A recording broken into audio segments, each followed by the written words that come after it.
Good evening, panelists and audience who have joined today's webinar on one of the most sought after topics, cracking civil services the smart way. The webinar is presented by Fortune IAS Academy and powered by the State Bank of India with Pathways Academy as the associate partner. Today's session is also a prelude to the Hindu Civil Service Gateway 2025, an event which will feature expos and expert talks to be held on May 9th and 10th at Hotel Hyacinth Confluence in Thiruvananthapuram. It is said that three of the three most challenging exams majority of the students and candidates in India write to build their careers, the civil services exam is the toughest. The other two, as you all know, is NEET for medicine and JEE for engineering. The competitive nature of the civil services examination can be gauged from the statistics available. 9,92,599 candidates apparently applied for the 2025 civil services exam, of which 5,83,213 appeared for the prelims. Of them, 14,627 qualified for the mains. For the personality test and interview, 2,845 candidates were called. And finally, 1,009 candidates were selected for appointment to various services this year. The final results came out just 2 days ago, shattering the dreams of 5,82,204 candidates. That's how tough it is, with a pass percentage way below 1%. Yet, hope never dies. And I'm sure lots of aspirants preparing for the 2026 exams now are eagerly waiting to hear what our panelists have to say about their success at the exam, and also part with some valuable tips on how to conquer the difficult exam. It is perhaps not insurmountable, but surely requires smart strategies and preparation techniques, and most important, time management. We are privileged to have two very accomplished IAS officers join us today for the discussion, and I will quickly introduce them to you. First, Dr. Divya S. Iyer. She's an administrative officer of 2014 batch belonging to Kerala cadre. Born in Thiruvananthapuram, Divya from childhood has been multifaceted, participating and winning school competitions in theatre, storytelling, recitation, and much more. The school topper in board exams, did her MBBS from Christian Medical College, Vellore, and was a practicing doctor before she joined the IAS. Divya has held significant positions in Kerala administration. Her journey in the civil services began as Assistant Collector, Kottayam, to Sub-Collector, Thiruvananthapuram. She became the 38th District Collector, Pattanamthitta, and was named one of the 50 most influential people of 2020 due to the prominent role she played in Break the Chain awareness campaign during COVID-19 pandemic. She has also served as the mission director of the Mahatma Gandhi National Rural Employment Guarantee Scheme and was the nodal officer for SWE under the Election Commission in 2016. Currently, Divya is leading one of the most ambitious infrastructure projects of the state as the managing director of Vizhinjam International Seaport and balances her professional and personal life. Married to Congress leader and former MLA K.S. Sabrinathan, they have a 6-year-old son, Malhar, who accompanies his mother to public events, sparking debates on societal expectations of working mothers. A very warm welcome to you, Divya. And since we do not know how much time you will be able to give us, so I would like to straight away start by asking you, could you tell us first your journey and like how this switch came from medicine to the IS? Thank you so much, Shoma. I hope I'm audible. Yes. And a very warm good evening to the entire Hindu webinar audience out there. So glad to see many of you already interested in the civil services. I would say this is, in fact, the first step towards achieving your goal. Because as you rightly asked me, making that switch or rather turning that switch on within yourselves, I would say is arguably the most important step. Um, if one sits on the fence regarding whether you want to attempt it, whether you want to try your luck or not, I would say this is not the turf. The turf belongs to you once you actually have decided that you're going to take the plunge. So those of you who are interested in making civil services your career, here is a vast globe of opportunity that is going to present itself in front of you if you want a life in public services. So I would start off with, the most rhetoric question that I have asked myself, and a lot of people have asked me, which is that, how do you crack the civil services exam, right? Or how do you pass the civil services UPSC exam? Arguably, as you mentioned, one of the toughest ones available as of today. So the answer to that is generally another question that I pose, which is, why do you want to crack the civil services exam? Or why do you want to pass the UPSC civil services exam? I think this is a very important question, because if you inherently and very systematically find the answer to this question as to why do you want to be in the civil services, the way towards achieving that goal will naturally open up in front of you. A lot of us, especially in the age group where we are struggling to have our fingers on certain careers or on certain career paths, we are often faced with a lot of confusion and a lot of apprehension in our heads regarding what would be the career path which is suitable for us. So I would say the first aspect that one has to deal with when one steps into civil services is that you need to be very certain and you need to be very clear about the goal in front of you and as to why you want to step into the world of civil services. Because this is not the easiest job. This is not the glamour that the world comprehends it to be. It is a lot of hard work, and it is a lot of learning for a lifetime. So if there is one skill that one needs to have as a civil servant, or to be a good civil servant, to be worthy of all the opportunities that you are being presented with, I would say it is the art of learning. So I want to begin with that aspect as to how the preparation for civil services actually makes you a good learner, which will serve you well during your career as well. As was rightly mentioned, I was born and brought up in this vibrant yet small state of Kerala.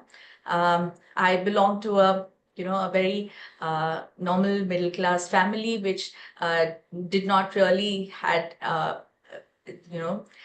could not really boast of any civil servants or doctors at all. So to be from humble beginnings and to stay that way for the rest of your lifetime is actually something that the civil services have taught me. Having said that, I would say the art of learning was actually conferred upon me by my school and by my teachers, wherein learning actually became a process of enjoyment and not a burden. And for anyone who would want to be a good civil servant, there is always this there's always this debate about civil servants being generalists versus the specialist school of thought that exists in today's age and era. So I would always say that, civil servants are specialists at learning and civil servants are expert at learning. From medicine to public service to now, as you mentioned, infrastructure building, it's been, a wonderful journey, I would say. And there's not been a single day when I have even thought about having made or being able to make a better decision than this. So the interesting part of this is that I would say every single day in civil services is so different from any other day that you have ever experienced in your life. So I'm certain that tomorrow is going to bring in a lot of surprises, a lot of new challenges, a lot of new learnings, and a lot of new lessons for me as a civil servant. So that really makes life a lot more interesting for me as a human being, for me as a person, for me as a mother. That is a long and short of civil services in it. But when you actually go down to the nuances of preparation, I would just like to touch upon the art of learning, as I mentioned, and how one can actually start preparing for civil services, not just from the syllabus or from the books or the textbooks that are prescribed for it, but from life in itself at any age that you want to, you know. So I've had children right from, you know, class 2 or class 3 coming and telling me that, oh, ma'am, I would like to be a civil servant. What should I do? To people, you know, who are engineers or doctors or lawyers who are, you know, doing well in their professional spheres, actually asking me, I have tried it a couple of times, but I've not been able to crack it. What do you think is wrong? So, you know, something that would suit or something that would serve the purpose to everyone, I would say there is one thing if you have to master, which is communication skills.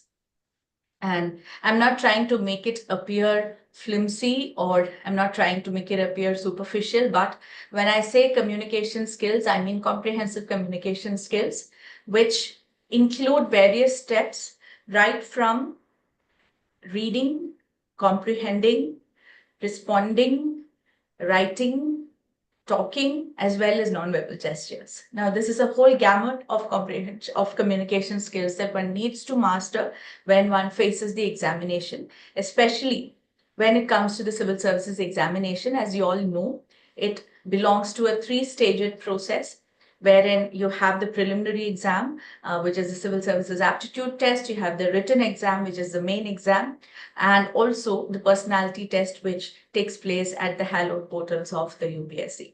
So for all these three, in fact, you end up preparing together, but the kind of skills that you require to actually crack open each of these stages slightly differ from each other, though they belong to the same spectrum of comprehensive communication skills.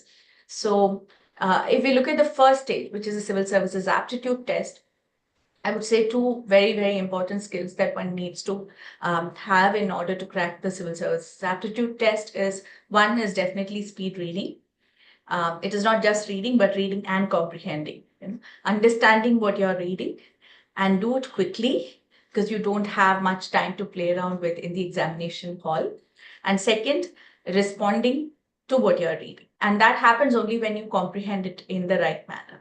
Very often, students make mistakes in the CSAT examination only because they did not have adequate time to read it properly. That's what we keep hearing from students over and over again. It's not because they didn't have adequate knowledge.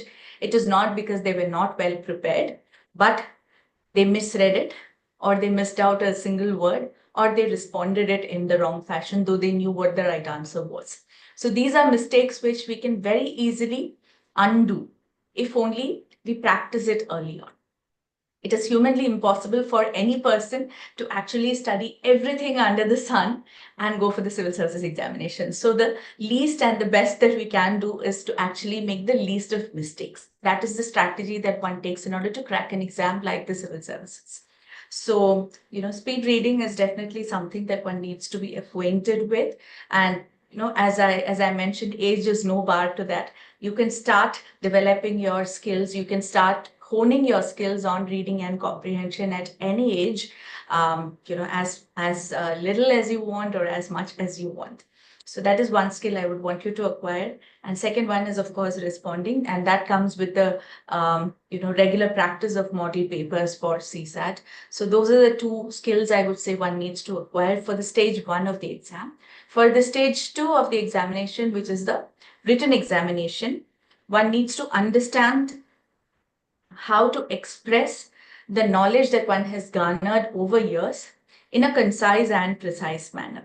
Now, this is something which I would say is very essential for both the written examination in the second stage as well as in the personality test of this third stage, which is that you need to have your answers or express your thoughts in a highly organized fashion. Now, you might be the person who knows the be-all and end-all of a topic, but at the end of the day, when you have a limited space to express yourself, when you have limited time to express yourself, when you have strangers reading you, when you have strangers listening to you, it is important that you present it in a structured fashion. Even if you look at the newspaper, you would see columns of news items, right? And you actually measure it in columns, right? So the way it is structured in a newspaper just makes it much easier for you to read it.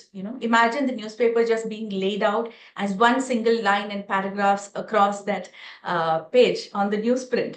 It's not going to be as attractive to you. When it's organized, when it's in sets, when it's in columns, when it's in paragraphs, it increases the easeability. It increases the ease of readability and also the ease of comprehension to another person who is a complete stranger to you. So that is something you need to keep in mind while expressing your answers. So however little you know of the subject or however much you know of the subject, please write it down in a structured fashion where it would have an introduction, it would have a conclusion, it would have a few points in between. And if you can insert diagrams or bullet points or algorithms or charts, anything in between, that would definitely increase the ease of readability and ease of comprehension of the person who's going to evaluate your paper. So that is the second point where, the writing skills which you need to hone, and please try and write without mistakes. That is a plea, because, many students seem apparently have an issue with the ease of handling language as well. So that is something that definitely one needs to work on while trying to appear for civil services examination. Please choose a language of your own choice, whether it be your vernacular or it be English language. It's perfectly fine, whichever language you choose, but please handle the language properly. I think that that makes a lot of sense when somebody else is reading your answers. So that would be my second point, or honing your writing skills as being important. And for the third step, when it comes to the personality test, as I said, both verbal as well as non-verbal gestures are of great importance. It is not every day that you get to meet people who are completely unknown to you, who are complete strangers to you, whom you think are much and way better than you yourself are, right? It's not a day-to-day affair that we get to meet people like that. So we are not generally, our brains are not wired to interacting with people like that usually. So when you do that for the first time on an interview board, it is very natural that you start getting flustered. So please attune yourself to meeting with people whom you think are much better than you, as far, whether it be intellectually, academically, socially, whatever it be. But in your thoughts, if you think somebody is really better than you, please try to interact with them as many times as possible before facing the interview board. Now, this could be a model interview that you can attend. It could be, your teacher whom you admire a lot, your principal whom you admire a lot, your relative whom you admire a lot, your, friend or your parent or anybody, anybody whom you can pick around you. Make yourselves, accustomed to the process of the presence, which sometimes could be very imposing for a regular candidate, especially under a stressful condition. So that is one thing I would say, so that, your body starts getting used to it. You know how your body responds, you know how your eyes respond, you know how your hands act out. So all these non-verbal gestures, you really cannot train yourself to be in a particular fashion on that day. It has to come as your second skin. That's why I tell you to please start interacting with people like that, even prior to attending the interview. And that's a very passive process. It's a very slow process, but trust me, it really makes you much calmer on the day of the interview. So second thing I would say, when you start expressing yourself, or when you start talking, when you start talking in front of the interview board, understand, and always understand, that these 5 stalwarts who are sitting in front of you are not your enemies. They are sitting there to make you a civil servant or to help make you a civil servant. They are sitting there to enable you fulfill your dream. They are not people sitting there who are trying to cut your wings down. I think that attitude within yourself will really help you be yourself and flourish in front of that interview board. Because very often when we meet people like that, we think, oh my God, they're going to ask us the most difficult of questions. What will I do if I do not know the answer? What if I fumble in front of them? There's a whole lot of negative attitude and apprehensions that keep crowding in our brains. But, to slash it all down, if you think, or if you tell yourself that, okay, these are 5 people who are actually going to help me fulfill my dream, so let me be my best in front of them. That is the kind of mindset I want you to have when you actually enter the interview board, so that you're not afraid of the board in front of you. And as I mentioned, in the second step, it's very important to have your thoughts structured. So, one of the questions that almost every single candidate who preps for civil services would arguably, rehearse themselves with or acquaint themselves with is that, say, what are the problems faced by the people of your state, or what will you do if you become the district collector of your own district, or something of that sort. So there are these standard questions which all of us actually think through before facing the interview board. So imagine, somebody just trying to answer a very standard question like that. You could answer it in 2 fashions. These are not questions with right or wrong answers, right? You have the answer, you just express it. So, one can start talking about the city, or one can start talking about your state, and say, I can say, yeah, Kerala has got its own country, and we are a great place to be at, and we have the state with the highest literacy rate, but we do have some problems, and some of the problems I would want to address is, and that is one flow of things wherein I'm saying the right things, but I'm kind of spreading it around, and I'm taking my own sweet time to actually reach the core of the point and the answer, right? So that is one way in which you can answer the interview board. On the second way to answer the same question would be that, well, sir, if I become the district collector of my district, there would be 3 points, there would be 3 problems which I would like to address. And then you spell them out, 1, 2, 3, and then you go into the details of these 3. I'm sure you can imagine which one would be taken better by the interview board, even though the crux of the answer that I'm going to say is the same. Even if I say the same 3 problems, even if I give the same answer in fashion number 1 and fashion number 2, it would make a difference on the years on which, on the years that's lent to your answers. So that's what I mean by saying structure your answers. You might know the right answers, you might know better answers than the right ones even, but the way you present it has to tell them that there is a certain clarity of thought in your head, and you have thought it through, and this is a very systematic process of dealing with problems. Because as a civil servant, that is the second skill that you need to have after the art of learning. As I said, the second skill is that whatever challenges you're faced with, whatever problems you're faced with, you need to have the clarity of thought, and you need to have the process which runs through in a very, very systematic manner inside your head. Whether it be the tsunamis, to the landslides, to air crash, to terrorist attacks, to COVID, to whatever be the challenge, whatever be the situation that you're faced with, you need to be focused, and you need to have your solutions which are actually rolled out in a very systematic fashion to the general public. So, those are the kind of skills which may not be on the face of it all when you're preparing for the exam. But those are the kind of skills that will actually take you through the exam in a successful fashion, as well as keep you in good stead during your tenure as a civil servant as well. So, I think that's what I would like to wrap up with, Shoma. Telling everybody that please work on your communication skills, whatever be your age. So, that kind of covers the entire gamut of the journey through that long period of civil service examinations. Not to mention to learn the art of how to tide your emotional weight during that. Probably if someone asks a question, I can talk more about that. Yeah.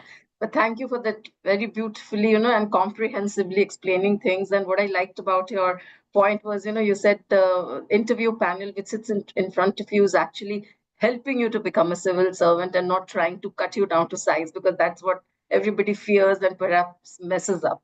I was very curious about, like you did take another difficult exam. You cleared NEET, and you must have gone into medicine, and then you prepared for civil services. So how did you manage, balancing your doctor's life because you were practicing, and then how much time you devoted to the preparation?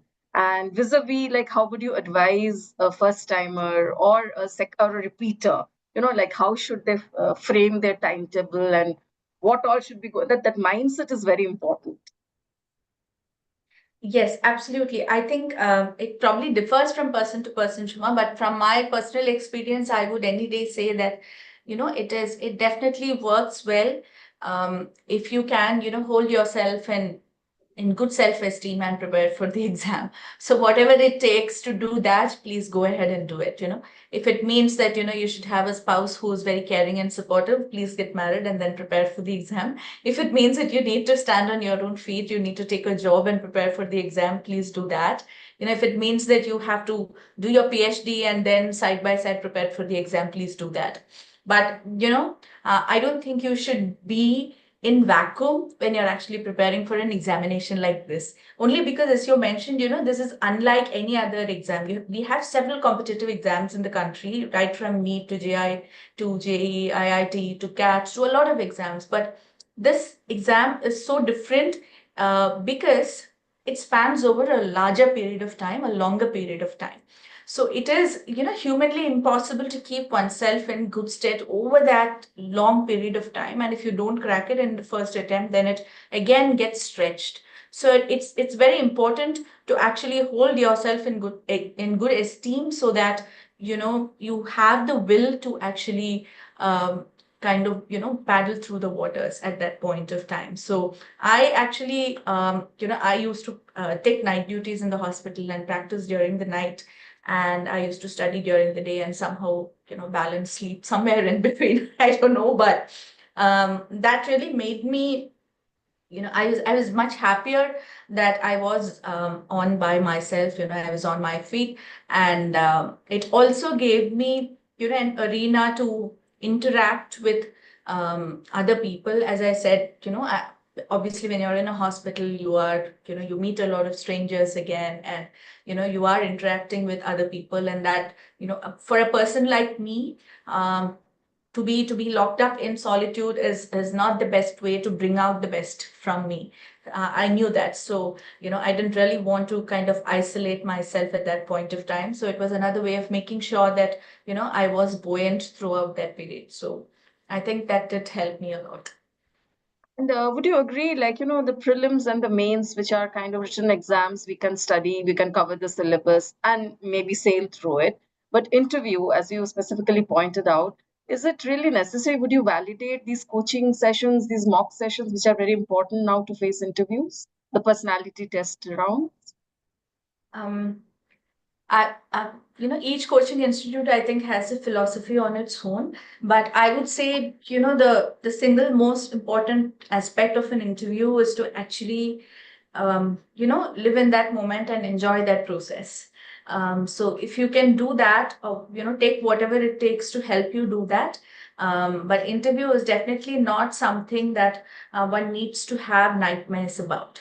So, if model interviews help you, as I said, there are model interviews here where, people kind of tell you how to hold your hands, probably, or, any other weird expressions, or any, the kind of The language or body the language. words that you use and all of that. So, you can always take help for minor issues like that, I would say. But interview, or a personality test, as they call it, is actually uh, it's a process of discovery of who you are, as a person. It's about the kind of life that you have lived, and it's about your aspirations and your dreams. And so I think it's a much larger platform than just a mere question answer session for a job, because as you rightly mentioned, there is no syllabus for that interview. So one of my interviews actually started off with one of the hobbies that I'd written, which was singing. So, it started off with Lata Mangeshkar and Lataji's songs. And I mean, you would really not prepare with Lataji's songs for UPSC interviews and go there, right? So anything can happen. So, but the good part of it was that the board was just trying to make me feel comfortable. Comfortable. They started asking me about songs and music, and yes, I thought it was beautiful. It was a very beautiful conversation that I had with them that day. So, so that there are people that would actually want you to be the best version of yourself on that day, sitting in front of you. So you have to help yourself be that. That's all I would say. I had taken help from a lot of my teachers here in model interviews, and that really helped me, I would say. There were people who helped me identify some of my flaws. There were people who helped me, express myself in a better fashion. And for me, that actually helped. But if a model interview actually scares you or a coaching institution scares you, I would say keep away from it. So I think nice. You have really boosted the confidence of students who are listening to you. And there's already a question directed at you, which I would like to ask you. Somebody's writing, I've joined a coaching center in Trivandrum in 2023. As a beginner, I wasn't able to study with consistency, but attended all the classes. And with the knowledge from the classes, I wrote the exam also. But I didn't complete any standard books, and I don't know whether I should write the exam again this year or next year.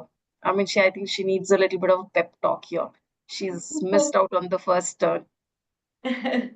Yeah, I think you should definitely write the exams and probably get your hands on a couple of books as well. So, now that you have attended all the classes, I'm sure you would be acquainted with all the subjects. But a good way to start or a good point to start might be by answering some of the model tests itself for CSAT. The more model tests you answer, and please answer it truthfully and honestly. If you don't want to show the mark sheet to anybody else, it's perfectly fine. But be true to yourself and figure out where you actually stand right now. And start covering topics one by one and keep doing model tests every now and then. And that would be a good way to assess your own progress. And when you're doing model tests, please try and emulate as much close to real conditions as possible. Do not take breaks in between. Do not talk on the phone to somebody. Make sure that the time clock, goes off at the right time. Use similar kind of pencils. Use similar kind of bubble sheets. Try and recreate that situation as much as possible, so that when you go to the actual examination hall, it doesn't feel new to you at all. Yeah. So before we move on to our next speaker, Divya, I'll take another last question for you from one of the attendees. Parvati has some specific questions directed at you. She wants to know how to choose one's ideal optional subject, and how do you balance your health when you have a mental health issue? Yeah. And also, how do you balance your ideological point of view in the interview? Okay, those are 3 questions actually. Yes, yeah, I realized Yeah. after I started reading it. Yeah. So So first is optional, first ideal is optional. optional subject. Yes, first is optional subject. I think that is a very important question that we all tackle, especially in the beginning. And I think after one attempt or 2 attempts, people start rethinking about their optional subjects. So I don't know if there is a right answer for this, but this is my perspective that I would want to share. One is that there is no single optional subject, that is highly mark fetching or, very lowly graded. All optional subjects are equally good or equally bad. That's what I have seen in my experience and, in the limited experience of my friends. So, first point would be that if you have done your undergraduation, if you have done your graduation properly, okay, which means you have really attended classes and read through the textbooks and all of that. If you've done your graduation properly, please go ahead with your graduation subject itself as the optional subject. So when I decided to take medical science as my optional subject at a time when it was not the most popular optional subject, people would go in for other sort of, highly mark fetching or easier optional subjects, so to say, wherein you have ready-made printed notes that is available from a lot of coaching centers and all of that. But instead, a few of us who had actually done MBBS, we decided to sit together. And the first problem that we faced was that we didn't have these ready-made notes in medical sciences at that point of time. And all our medical textbooks, as you can imagine, are humongous. And to actually, reread or go through them all together would be a very hefty task. So what we decided was that we took out the syllabus and we divided topics amongst ourselves, 4 of us. who had completed our MBBS, and we decided to make notes for us separately with diagrams all together. And, we actually made a sort of compendium for medical sciences. I don't know if it's still in circulation, it might be, but the process of actually making those notes really helped us, I would say. And, thank God, all of us actually are civil servants now, all four of us. So, Wow. no, it's, yeah, and all four of us wrote with MBBS, with medical science as our optional subject. So, the point I was trying to make is that you really need to connect with that subject and you enjoy that process. Then whatever, be the level of questions, whatever be the standard of questions that gets thrown at you, you will definitely be able to answer them. But if you go and grab a subject just for the sake of it, just for the fact that somebody said that it is very easy or it is going to fetch you much, higher marks in the exam, I'm not sure if that would really work. You need to have a real relationship with the subject, is my kind of thing. So I would say, go for a subject either which you have done your graduation properly in, or go for a subject that you really enjoy studying, like something A which very you valid point. Yeah. go ahead Mm. and do a PhD in, even if you're not going to appear for civil services. So that would be my optional subject ka point. Second thing, how would you actually balance Balance your your mental health health? and mental Yeah, health. health. I think that is one of the most important questions that we need to ask ourselves during this period, because as I said, it's going to be a long stretch of time. It is not a single day or a couple of weeks or a couple of months, and there are going to be lots of ups and downs during this journey. So first step is to accept that it is normal. Yes, everybody goes through it, or at least a large share of people go through it. So you are not going to be the same, highly enthusiastic, highly hopeful individual every single morning. So there are days when you wake up and you feel that the world around you is crumbling and all your hopes have been shattered. But you really don't know, how to swim across the tide. So there are going to be days like that, and accept that it happens. Don't think that you're the only ill-fated one to which that is happening. It happens to, I think, almost everybody who goes through it. Some people recognize that, some people don't recognize that, some people just distract themselves out of it, some people go through that themselves. That's the only difference. So don't be very harsh upon yourself. That would be my advice for that. You would go through ups and downs, but definitely, you are going to come up. You are going to tide over that phase. But, it would be a good idea to have some support system ready in case you're going to fall into one of those troughs. Something that will help you climb up slightly faster than the natural route that it would take. So the support system could be anything, right from music to spirituality to friends to movies to good food to family to reading to anything for that matter. But each of us would have our own support system. So I used to read a lot of other books, not really the not just the Yes. syllabus ka books or textbooks as such, but right from the Bible to the Quran to the Gita, I actually properly read during that period of time. So it kind of boosted my confidence and changed my perspective about things a lot when I started reading other books during this time, not just sticking to the textbooks as such.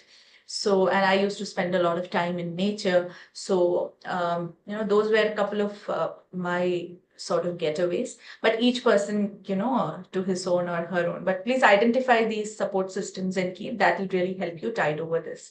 And the third point was how to stick on to your ideology during your interview.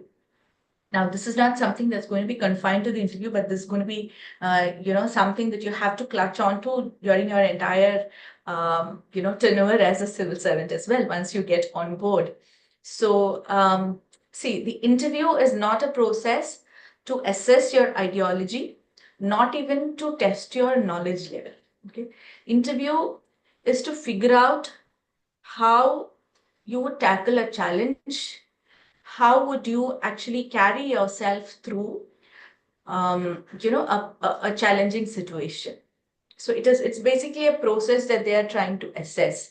So let me give you an example from one of my interviews, wherein that was a time when Anna Hazare was actually going on hunger strike in front of Jantar Mandir. So, we were staying in Kerala House, and we actually, it's very close to Nearby. Jantar Mandir. And so when we were going to UPSC House, and then they asked us if we saw Anna Hazare, they asked me if we saw Anna Hazare there. I said, yeah, we came in an auto rickshaw, so I saw him there, and he was still sitting there. So then they asked me, so do you think what he was doing is right or wrong? That was a straight question to me. So at that point of time, it's very, you kind of, it completely blanks out when somebody asks you such a pointed question, right? Because the cause for which he is fighting is definitely right, which is anti-corruption. Now, somebody going against the government, is it okay for a civil servant to say that he is right?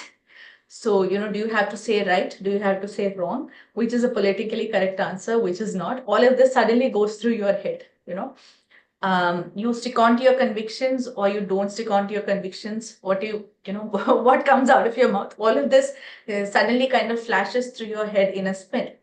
And trust me, we had a 20-minute discussion, which was a sort of back and forth argument about this entire protest. Okay? About Anna Hazare and his protest for 20 minutes in an interview that lasted for 40 minutes. 20 minutes was taken just for this.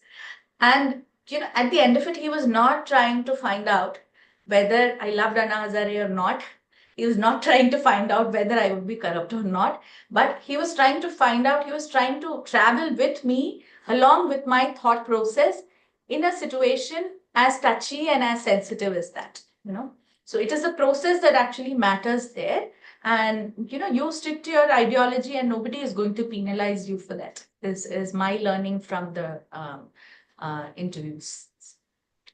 Thank you, Divya, for those very valuable inputs. And actually, there's a barrage of questions, but I'll keep them on hold. And I hope you can stay with us till the end of the program. And we'll now move on to our next speaker. My apologies, Vivek, for having kept you waiting. So, Mr. Vivek Kuttikal Vannan Purakkal, I'm very sorry with the pronunciation. I'll just call you Vivek, is 2020 batch IAS officer from Madhya Pradesh cadre and is presently serving as the CEO of Zila Parishad in Sagar district. He hails from the Vannan community in Kerala and is reportedly the first individual from his caste to clear the UPSC civil services exam. Vivek has a degree in electronics and communication engineering from NIT Trichy and an MBA from IIM Calcutta. After joining the IAS, Vivek was appointed subdivisional magistrate of Baihar in the Balaghat district of Madhya Pradesh. He has also served as an assistant secretary in the Union Ministry of Finance. An avid photographer, he uses his skill to document his work and connect with communities, believing that visuals can have a significant impact in public administration. So Vivek has a PPT to show to the students who have joined today's webinar, and we are all eagerly waiting to hear from you how to crack the civil service exam. Welcome and over to you. Hello, everyone. First of all, thank you, Hindu, for inviting me for this. I've been a fan of the newspaper from a very young age. I remember in 8th grade, I used to read Young World because the rest of the daily I couldn't even understand. It was thick English. But at least it gave me an ambition to understand the language more thoroughly and get a refined vocabulary. So during my engineering days, I spent a lot of time with the Hindu because I was preparing for CAT and MBA, and for which the language was a very important factor in gaining a good score. So thank you, Hindu, for that. And after even for UPSC to make an ideological balance, which was being talked about by Divya ma'am also here, Hindu did help. So thank you for that. I've been with the paper for a very long time, and today I speak so confidently. One of the reasons is the vocabulary Hindu has provided. Thank you. And hi, ma'am. I've never met you in person, but been a big fan. Your senior, Namaskar, ma'am. A few of things which I might be saying might be wrong also. I would just tell you upfront, I'm not that experienced in the service yet. I am currently in Madhya Pradesh now. Namaskar. Getting directly into a lot of things ma'am has already talked about, so I will not be delving much into that. I'll just get into my PPT. I have some specifics which I've done. I would like to talk about that. Yeah. Is my screen visible? Yes. Yeah. So yeah, one thing. So I'm About me, this is me pushing a bit about myself. I love these webinars where I get to sell myself a bit. So I'm from St. Michael's. I studied there for 12 years and then I shifted to ECE and IIT Trichy. I did electronics and communication from an IIT Trichy. I cleared AIEEE for this. Then I cleared CAT and then joined IIM Calcutta for an MBA. And then I went into the civil services. This profile might look very confusing, but I can kind of tell you why I had these revelations all throughout my career because I've switched too much across. I can gradually explain it while I'm explaining the PPT. That's briefly about me. Now, the first thing I want to talk about, which is mostly overlooked before preparing, is some hygiene for the prep. These are four, like 1, 2, 3, 4, 5 things I have noted down, which are really important before you start a prep. I'm talking to people who are exactly starting it at the cusp of beginning this preparation. So these are things I've noted down. And I'll also explain what choices I took during these in these parameters while I'm explaining it. Fine. First is the place of prep. Now we all understand this since the eruption of the online prep. It was not there earlier, but now the online preparation is a thing. It's across. You can sit at home and prep. You can go to a coaching hub and prepare also. So the two important, the choices you can make here, whether you want to be at home or you want to go to a place like Bangalore or Delhi or Chennai or even Trivandrum for that matter, which are burgeoning as a preparation hub these days. Both has its benefits and disadvantages. Now, home, if you're comfortable at home, all homes are not similar. We also understand not all homes you can sit there and prepare because too many emotions and this and that distractions are higher. If you can prepare at home, that's well and good. On the other hand, you can even go to a city and prepare, but you will have to make that choice.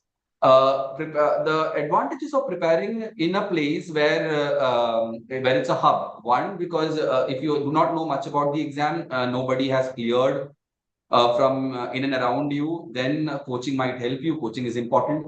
A lot of people say coaching is not, but I feel since I did not have anyone in the service or nobody to help me or guide me, coaching did help. For such people, I think coaching is important. So I would tell them to go to a preparation hub and do it. The downside of that becomes rent. One, all these places are high on rent and it will be heavy on your purse.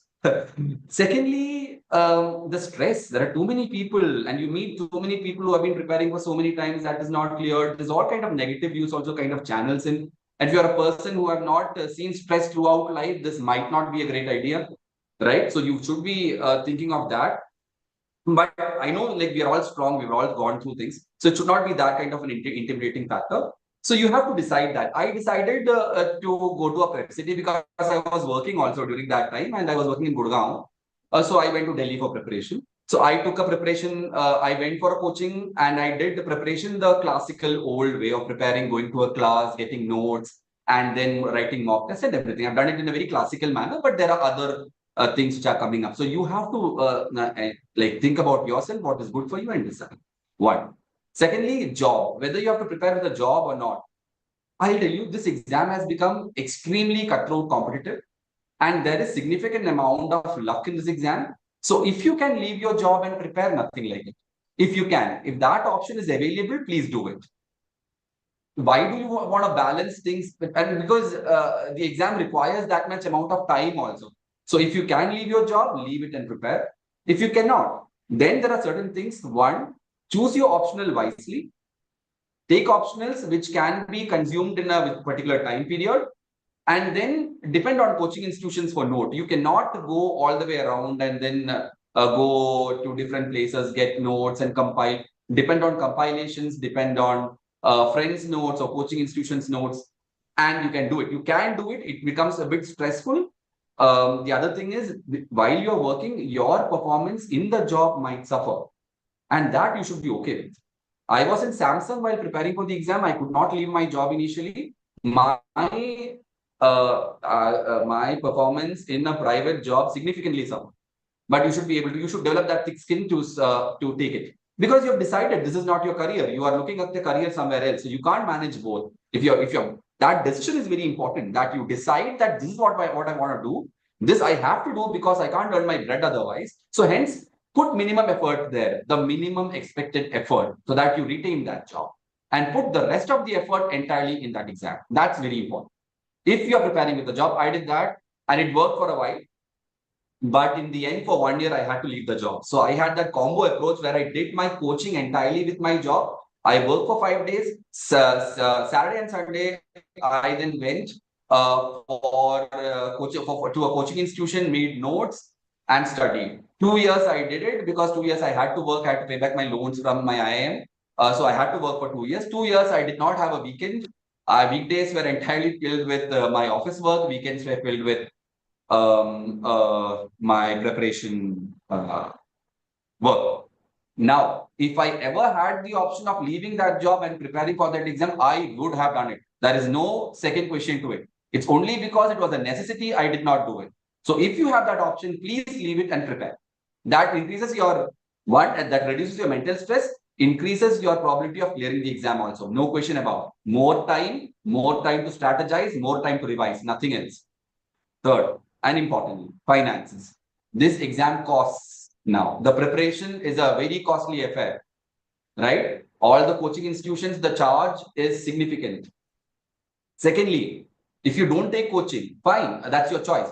But somewhere or the other, you will have to take mock tests, especially for mains. You have to have that answer writing practice, and somebody will have to check your answers to understand whether those answers are structured in a UPSC format. You can write answers in any manner. But at the end of the day, the evaluation of the answers have been in such a manner that some answers get higher marks, some don't. And people who have been checking answer sheets and following this exam for a very long time, especially people who are in coaching centers and all these people who are associated with that have that experience. And somewhere or the other, we have to tap into it. And answer writing would also tell you where you stand roughly. It might not be entirely true. The results can be completely different. But answer writing within 3 hours, whether you're able to complete that paper, whether your answer has a structure, whether you are covering the entire aspects of the question, all that comes through when you do a good mock test. And mock tests are also not cheap in this. So finances, what you can possibly do while you're working, maybe you can save. That's what I did. I financed my entire preparation entirely by myself. I saved while I was working and then used that money to actually prepare. Secondly, if you have really good parents, that's amazing. A lot of people are really, really lucky that their parents would support them financially. If that is there, nothing like it. Leave your job, tell your parents, I need this much money across 2 years, and then I would like to do this. But tell them upfront so that they understand that this much money is required for that. So finances, you will have to manage. Third, this question was also raised and ma'am had answered it. I'm just putting something from my side, health, both mental and physical. Physical health, if you don't go to gym or you don't go jogging or anything, eat healthy. Most of the time when we are away from home and preparing, we eat anything that we find, which will cost us. One, if any health problem happens to us very close to the exam, there is no reversal to it. That day is gone. That year is gone. Should be very, very careful with food. Keep yourself healthy. And if you're going to gym and jogging and everything, please stop it 1 or 2 months before those exams. Like prelims ke 2 mahine pehle band kijiye. Sorry, I've shifted to Hindi. It's my card. I've been talking only in Hindi. It's been a while I've talked English. and before mains also, 1 or 2 months before, stop gymming or jogging. We cannot risk this. We are putting a lot of money and a lot of effort in this. We cannot risk this, right? So understand that effectively and work. Secondly, mental health. What I used to do, there's a good question raised why I used to hang out with people who are not preparing. Because always we are with this preparation battle, no? We don't want to hang out with people who are always competing with us. Your old friends, your college friends, go to them. I used to watch cinema also once in a while. So you can do that to keep you mentally stable, right? At the end of the day, remember, you have left your job, your other brighter future to prepare for an exam. If that doesn't scare and motivate you, nothing should, right? So remember that ideal that you are losing your youth. The most important productive time of your life is spent on an exam. It's sad, but that's how it is. But remember that should scare you and motivate you at the same time. So follow a strict disciplined life throughout this exam. And plan B, this I put it. If you're a doctor or an engineer or if you have anything that has a degree, always remember sometimes this exam does not work. Even after 3-4 times, there are people who are much better than me for some reason because of luck or some other thing. It didn't work for them. They had to go back to other jobs and other places to make a living, right? So you should roughly have a plan B. I'm not saying it will never happen, but these probabilities are there. This is a very competitive exam. Luck as a factor always exists. Remember that it's a heartbreaker exam. It's sad. I have my friends who have gone, who are much better than me also. I feel sad. I feel that, and they didn't make it. So remember that. Be strong. You will clear. Remember that you will clear. But in the worst case, always think of a plan B, because our insurances are important for us. Let's not get overly romantic about things and then go, I'll do it, it'll always happen. No. Let's be rational about it. Yes, it will go through for you. But if it doesn't, there will be 1% of it if it doesn't. You always should have a plan for that. Roughly placed. That's why when you leave a job, whenever you're leaving a job, leave it in a good state of mind, and good relationship should always be maintained. Because after a point, if you want to go back to a job, you have to go back to a job. That manager will definitely help you. He knows you are a hardworking person. You wanted to take this off, and you can come back. So these are very important things. And a lot of the time, it is not talked about. We just rush into the prep. Remember these things, because this will haunt us while our preparation is going through. No, sort it out first. Sort it out first. So that preparation time is stress-free. We need all that time for the exam, not for anything else. And if you're in a toxic relationship, that also happens these days, right? Please understand. Keep distance from people who are not helping you prepare, who are not positive towards you. That can be your girlfriend, boyfriend, parents, anyone. An objective distance is extremely important for you to crack this exam, because it's that competitive. And this is the sacrifice you will have to make. You will have to impose that reality on you and work with it. This is the cost of success in this country. Please, if you're ready to give that cost, then you can be successful. I don't want to sugarcoat it. This is what I have felt while preparing for the exam. I'm telling you as is. Okay, good. Now, next, I'm giving you a brief timeline. I'm just going for the practical aspect, because ma'am has given you enough and more motivation. Her words have been as motivating as possible to any aspirant here. I am, like, ma'am has cleared it like in 2014. I am 2020. So I have more, like, I know exactly how the exam is right now. So that's why I'm giving you specifics on it. Right? I'm working on specifics here. Now, so I am roughly thinking that you are entering the exam now, and in May you would start. So what I'm saying is, in May and September, what you should be doing first is look at the syllabus and the question paper. Look at it, read it, understand what is in the syllabus, understand what is being asked, make a correlation roughly. Spend few days on it. You rush into this and rush into that. No, understand what has to be learned and what depth it has to go through. There are a lot of videos on this, lot of strategies on this. Watch 1 or 2 videos, use your time wisely and do it. If you do this homework initially itself, later in point in time, you'll understand, oh, this was also there in the syllabus. I didn't see it and it came in the paper. No, syllabus is a hard written thing. It's not changing for the last 10, 15 years. Please understand, if you lose it, your loss. Fine. And the question paper of last 5 years, you check of mains, and first do mains. Prelims will come later. Now, deciding the option, that was a good question that has been asked. How do you decide the option? Now, I have a very practical answer to it. You might be very good with economics, and you have a gold medal from your university, and you want to do, you're so passionate about the subject and you want to take that optional. Well and good. Most of the time, sadly, people who are passionate about the subject end up not scoring much in the exam, because UPSC requires a very objective, very neutral, very basic idea of that subject. It does not need depth.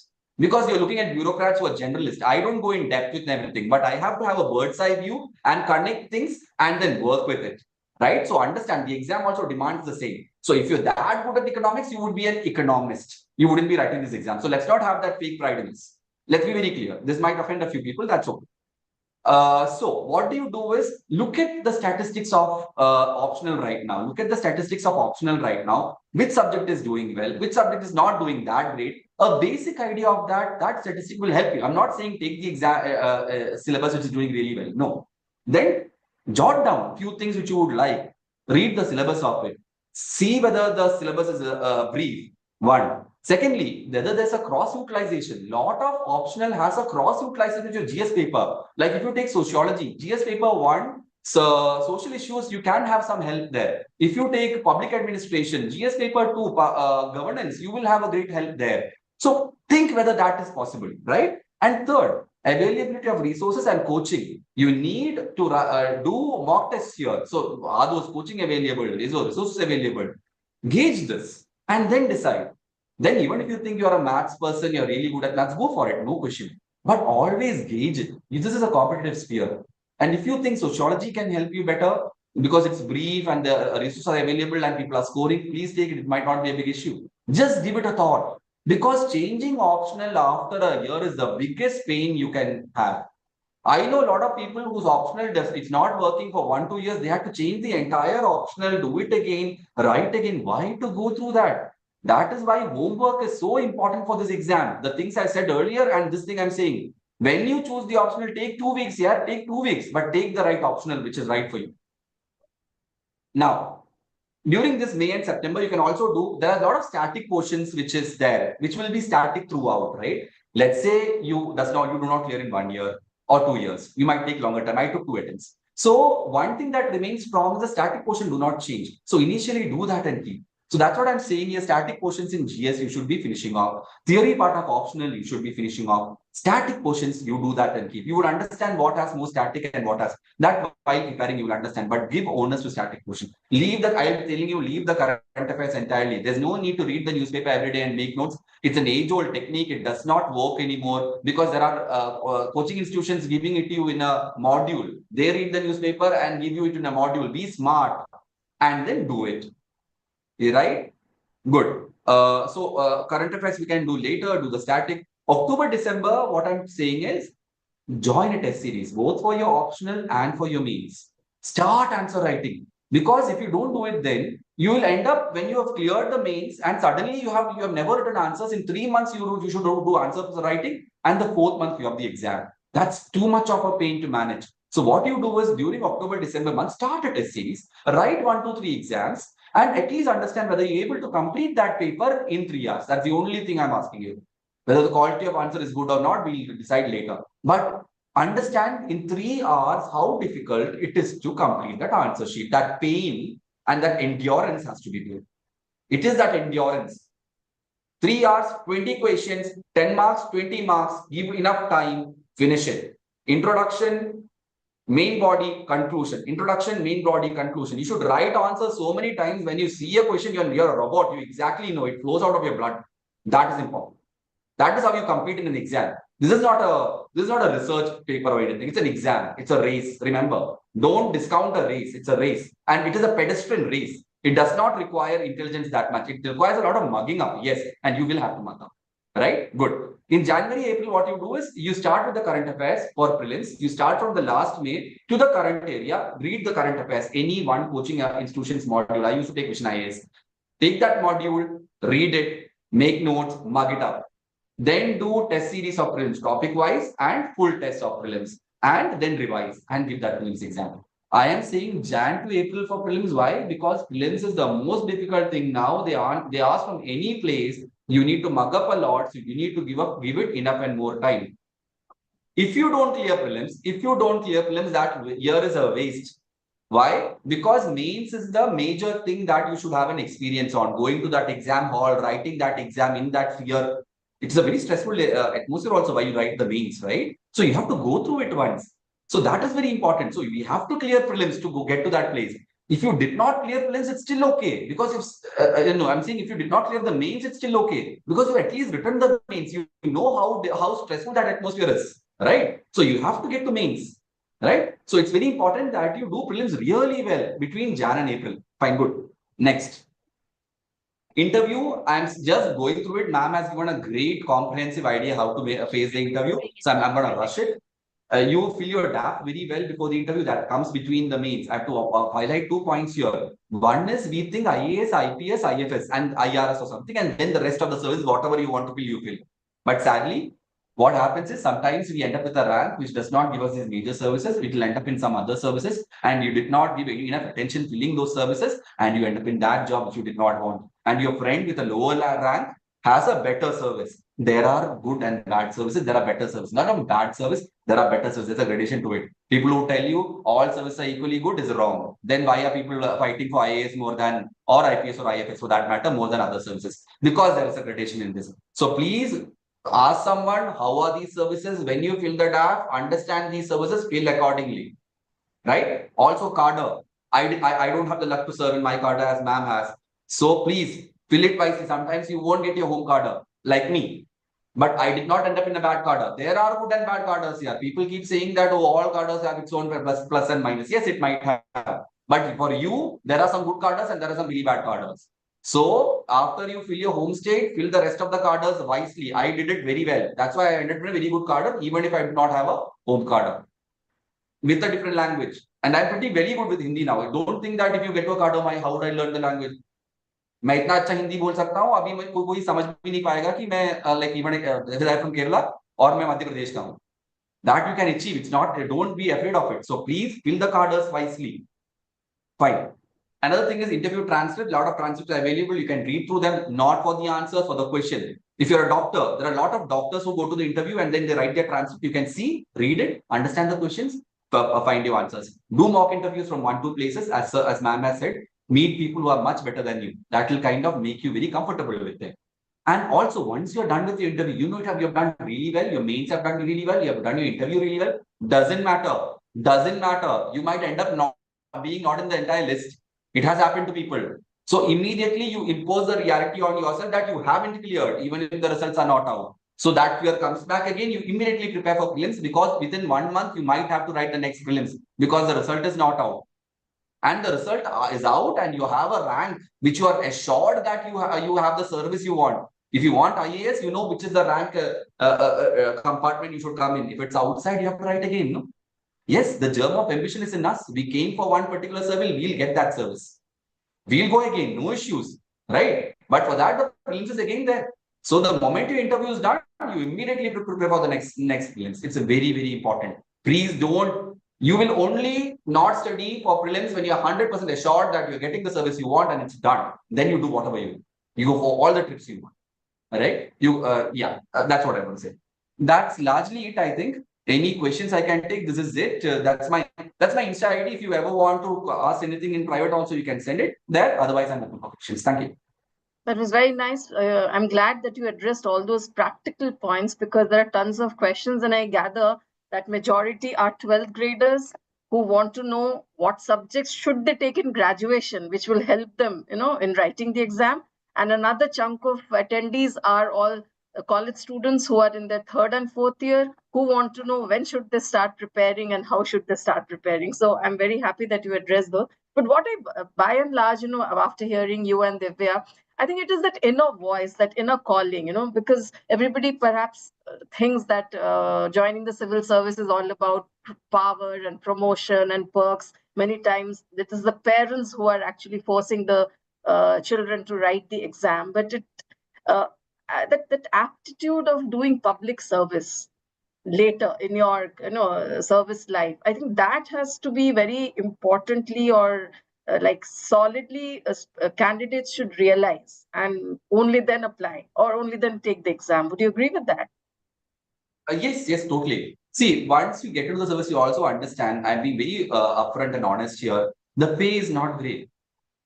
Why? When I compare it to my pay in the corporate, I worked in the corporate. I worked in Samsung, one of the biggest MNCs of the world. I used to earn a lot, right? And compared to that, there's nothing. Like at this seniority, if I was there, I would be getting much, much more, right? So one thing you have to understand coming into the service, it is public service. You are not here for pay as such. The pay is there, you can live with it, but not to that obscene amount of money which you get in corporate, which gives you a lot of freedom to work with. That is not. But what is also there? That's money is one thing. You build a career across sectors. Where are you getting that? Public service is one thing. Okay, fine, public service. We all do it. Where is a space where you can build public service? I'll tell you. Initially, I was in Chambal, which is a violent area, right? It's very volatile on law and order. So I was an SDM there. So I understood how to manage law and order. People were ready with their guns because dispute resolution in Chambal has only happened through violence. The idea of law has not come to them yet. So it's a very policing state. To be an SDM, that was really challenging. I had to work every day. I was shouting at people in a language that I don't even have a huge control on. So I end up saying something which is very obnoxious. They further get instigated. My God, horror. So like a cow dung was thrown on me. People set fire around me. But it's fun, huh? Entertaining. There's always entertainment in Chambal. Anyways, the moment then I was shifted to another place, just extremely tribal. So people, you don't have to scare anyone. People run away when they see you itself. So I did not have to use any of my SDM power or anything. It was entirely developmental on health and education, on tribal issues. I had to work. Naxal issues were there. Completely different area, completely different work, completely different set of forest. How do you interact with how do you do development work, thinking that forest is also an aspect, because that was a forested area and you had to do development. Then I have shifted now to Bundelkhand, which is the most water deficient area in the country. It's always about water stress here. How to get water to places. It's an entirely different job. So this kind of a profile cannot be built in corporate. And this is in the first 5 years of my career. In the first 5 years in Samsung, I'll be selling a phone. Right? Yeah, selling is selling. So the plurality in the career and the maturity of yourself is it's entirely possible here, which is not offered anywhere else. Yeah, very Bas. well answered, because I also had that point in mind, because one part is, of course, writing the exam and clearing it and becoming an IS officer. But once you become a bureaucrat, what are the challenges you face? And I think we addressed it very well. And it's because I see Divya once again back on the screen. So would you like to take that question about challenges in your service, we know that you became very popular when you took your son to a public event, and the issue of working mom was also addressed. So would you just touch upon that briefly? Yes, of course. I would say, challenges, as was very rightly put forth by Vivek, is manifold, and it's very unique to each one of us. If you look at our experiences as individuals, as officers, it is, going to be as wide as, colors can get. But it also is that it is so unique on a day-to-day basis for each one of us also. And I think that is what makes it so interesting. From one assignment to another, when we actually hop over, um, the kind of mindset that one needs to change, the kind of openness that one needs to have in order to perceive these problems and actually cater to the challenges, is in fact the biggest challenge that one faces. Because you cannot have the same mindset for every place, on every day, for every person, for every petition, or for every disaster, or for every confrontation that you have.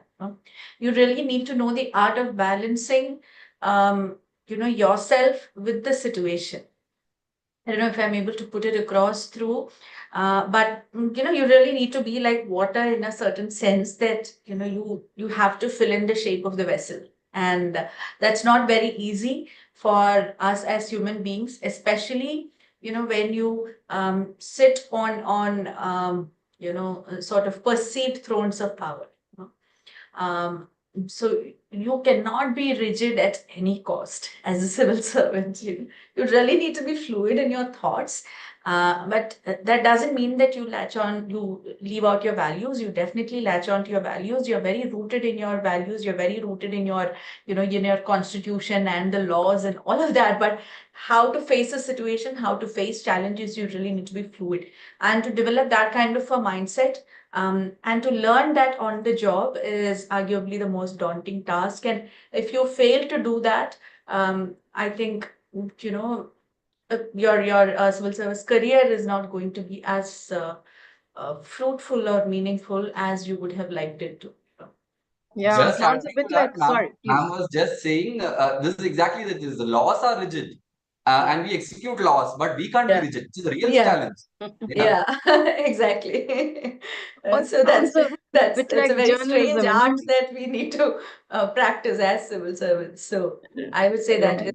is a challenge. And as you said, talking about balance, um, you prioritize a lot of things in your life, and as a civil servant, you really need to understand that. I keep telling everybody that I am a 24/7 mom, and I am a 24/7 civil servant as well. I really cannot afford to say that, okay, I'm going to work only from this point of time to this point of time in my office. After that, I'm going to forget office. Or, this is the time when I'm just with my son, I won't do my work. Or this is the time at my work and I won't look at my son. Or it's just not humanly possible.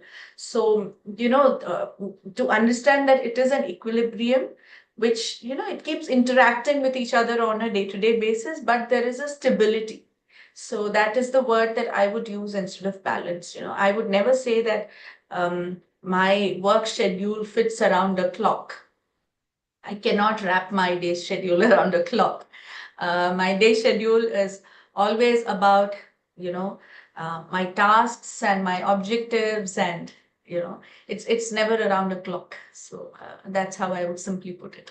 So priorities keep changing from day to day, and you need to realize that it's worth changing it. So So I have to skip a lot of questions because one, of course, they're repetitive and people are talking about they have written the exam so many times they're not able to clear it. So should they change their subject? Should they change their approach? What should they do? So maybe you could take them up if you wish to answer them individually later. But there's one very interesting question at the bottom. We live in this very tech-driven age and we don't find notebooks or pen and paper in the hands of students or candidates. Everybody's on their gadgets. So somebody is asking how important is handwriting in the IAS exam while you're taking the mains paper. Vivek, would you like to take that?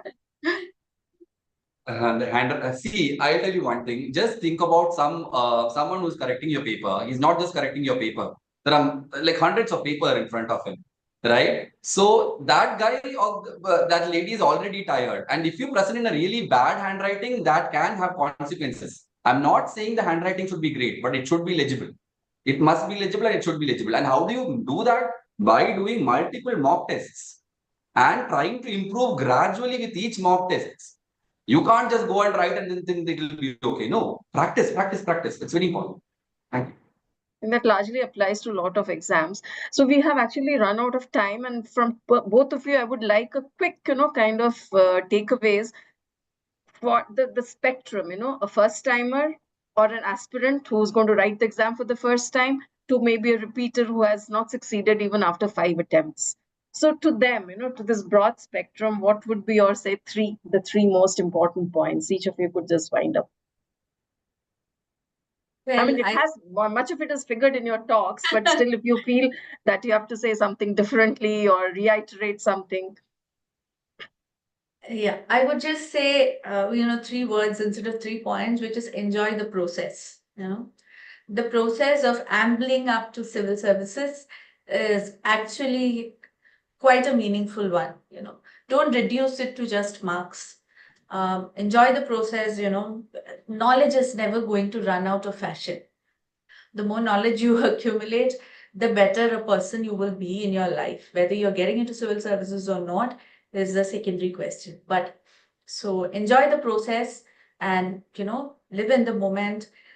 Don't lose yourself in it, Keep discovering yourself day after day, and it's definitely going to serve you well as a civil servant or as any other professional in this society. So that's all.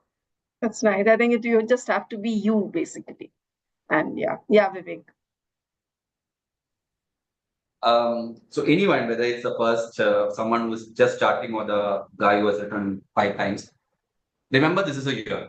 This is the year you're cracking. There is no doubt to it. This is the year. You believe it, you get it. That's it. You have to believe that this is your year. There is no other year. This is the ultimatum. I do it, whether I have a baggage or not. There's this idea of sunk cost in economics. It's a sunk cost. Who cares? 4 years gone. Okay. This is the year. This is the year. I do it. That's how I dealt with I did it twice. First time I did not get the service I wanted. I ended up in IRAS, and then I wrote again. This is how I did it. Yeah. That's some Josh. I think we really need that motivation to keep us. Absolutely. But it's really, I'm sad that I have to close this program because of the time limit. And but thank you so much, both Divya and Vivek, for this very, very interesting and informative and invigorating session. And the audience for sending this tons of pertinent questions. I know that many of them have remained unanswered, but maybe our panelists could address them later if they wish to. And as you both said, like the key takeaways could also be like you have to keep enjoying, be yourself, keep your cool, be confident, and be honest, know yourself better. And as you also pointed out in your presentations, that know your hobbies well, about your city, your state of birth, childhood, growing up years, just about everything. And but always remember that civil service exam requires a lot of hard work, a meticulous preparation, a clear strategy, and oodles of discipline. So thank you all once again. And it's a reminder that today's webinar was a prelude to the Hindu Civil Service Gateway 2025, which is an event which will feature expose and expert talks and will be held on May 9th and 10th at Hotel Hyacinth Confluence in Thiruvananthapuram. And today's session in particular was presented by Fortune IAS Academy and powered by State Bank of India with Pathways Academy as the associate partner. So wishing all our civil service aspirants the very best for the future. Thank you all once again. Thank you, ma'am. Thank you. Thank you so much. Thank you.